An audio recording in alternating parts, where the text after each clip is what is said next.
సిద్ధి Vinayaka temple మహారాష్ట్రలోని సిద్ధి Vinayaka temple ని వక్ఫ్ board కింద క్లెయిమ్ చేసుకున్నారట. సిద్ధి వినాయక టెంపుల్ ని కూడా ఇది మాదని వక్ఫ్ బోర్డు క్లెయిమ్ చేసుకుంటే పాపం ఆ ట్రస్ట్ కి సంబంధించినటువంటి ట్రెజరు దాని మీద క్లారిటీ ఇవ్వాల్సినటువంటి పరిస్థితి వచ్చింది. సిగ్గుపడండి. వాళ్ళ వక్ఫ్ బోర్డు అన్ని దేవాలయాలను కూడా చేస్తుంటే వీళ్ళేమో ఇట్లా సినిమా హీరోలు అన్ని పోయి సినిమాలలో దాన్ని గొప్పగా హిందువులను హేళన చేయడం, హిందూ మతాన్ని కించపరచడం సిగ్గుండదు. మళ్ళీ అవతలని కించపరచాలంటే ఉత్సపడుతుంది కొడుకులకి.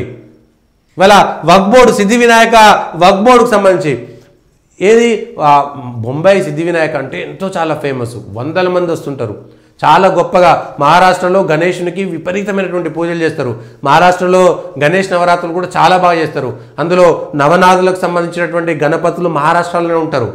అట్లాంటి సిద్ధి వినాయక టెంపుల్కి సంబంధించినటువంటి టెంపుల్ వక్ఫ్ బోర్డు క్లెయిమ్ చేసుకునేటువంటి ప్రయత్నం చేస్తారు. సిద్ధి Vinayaka temple is not just a religious place for Mumbai, but it holds immense spiritual significance for Hindus worldwide. It is a matter of pride of Mumbai and Maharashtra. No one can make any claim on this temple.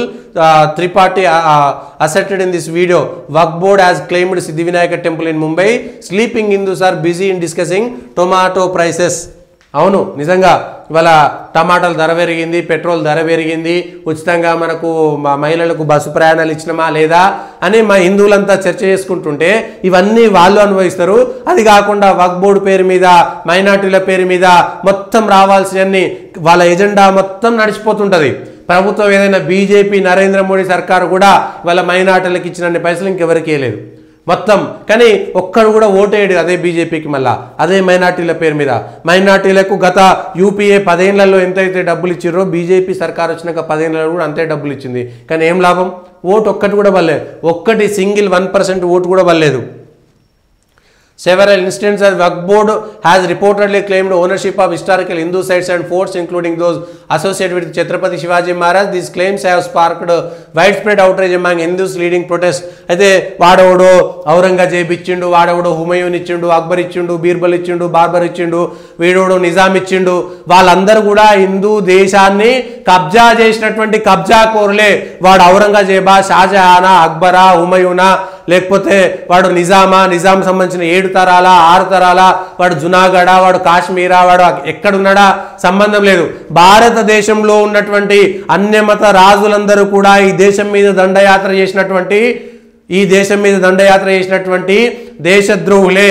భారతదేశ వాడు టిప్పు సుల్తాన్ అయినా వాడు దేశద్రోహి. వాళ్ళు ఈ దేశాన్ని కబ్జా చేసినటువంటి వాళ్ళు 1000 సంవత్సరాలైనా 2000 సంవత్సరాలైనా సరే ఈ దేశం వాళ్ళు కబ్జా చేసిన తర్వాత వాళ్ళన్నింటినీ రిక్లెయిమ్ చేయాల్సినటువంటి బాధ్యత మనకు ఛత్రపతి శివాజీ వారసులుగా, రాణి రుద్రమాదేవి వారసులుగా, శ్రీకృష్ణదేవరాయల వారసులుగా మనం ఇవాళ వాటన్నిటిని క్లెయిమ్ చేయాల్సినటువంటి బాధ్యత మనందరి మీద ఉన్నది. ఈ దేశం కృష్ణదేవరాయ వారసులు, ఈ దేశం ఛత్రపతి శివాజీ వారసులు, మహారాణా ప్రతాప్ వారసులే తప్ప ఈ దేశంలో షాజహాను, ఔరంగజేబ్ వారసులంతా కూడా బలవంతంగా మతం మారినటువంటి వాళ్ళే. ఇది దేశంలో చర్చ జరగాలి. దీన్ని ఏదో సున్నితమైనటువంటి అంశమని దేశంలో ఉన్నటువంటి 80% మెజారిటీలు, 90% మెజారిటీల యొక్క మనోభావాలను దారుణంగా కించపరుస్తున్నటువంటి మేధావి వర్గం, మీడియా, సినిమా ఇండస్ట్రీ ప్రతి ఒక్కరూ ఆలోచించాలి. సిద్ధి వినాయక టెంపుల్ అట ఇంకా నయం, వినాయకుడి కంటే ముందు వక్ఫ్ బోర్డు ఉందని చెప్పుకోలేదు, శివపార్వతుల కంటే ముందు వక్ఫ్ బోర్డు ఉందని చెప్పుకోలేదు.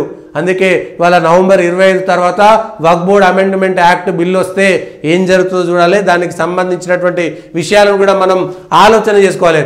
సిద్ధి వినాయక టెంపుల్ని కూడా తమిళనాడులో 1800 సంవత్సరాల క్రితం ఉన్నటువంటి దేవాలయాన్ని కూడా మాదే అన్నారు. ఎన్ని వందల దేవాలయాలు ఉన్నాయి. ఈ సంస్కృతి సాంప్రదాయాలు ఎంతసేపటికి అయ్యో కడుపుకి ఎండిపోయిన తర్వాత మతం అన్నం పెడుతుందా, మతం బూడు. అరే పేదోడు అవతలోడు వాడు అడక తిన్నారు, ఎక్కడ పోయినా సరే మతం పేరు చెప్పుకొని అడక తింటుంటే యువతల వాడు మాత్రం లెక్చరర్లు దంచుతుంటాడు. బువ్వ కావాలి, కడుపు తిండి తినాలి, కూడు గూడు గుడ్డ తప్ప మతం బువ్వ పెడుతుందా, మతం మారణోమం సృష్టిస్తుందని ఏదో పనికిరాని లెక్చర్లు చెప్తారు. అవతలని చెప్పాలంటే వీనికి భయం అవుతుంటుంది. అవతలని చెప్పాలంటే మాత్రం భయపడుతుంది. అరే నాయన నువ్వు పేదోని కదా, నువ్వు మతం మారవని మార్చవా, దమ్ముందా, ధైర్యం ఉందా? అంతకంటే దారుణమైనటువంటి పరిస్థితి.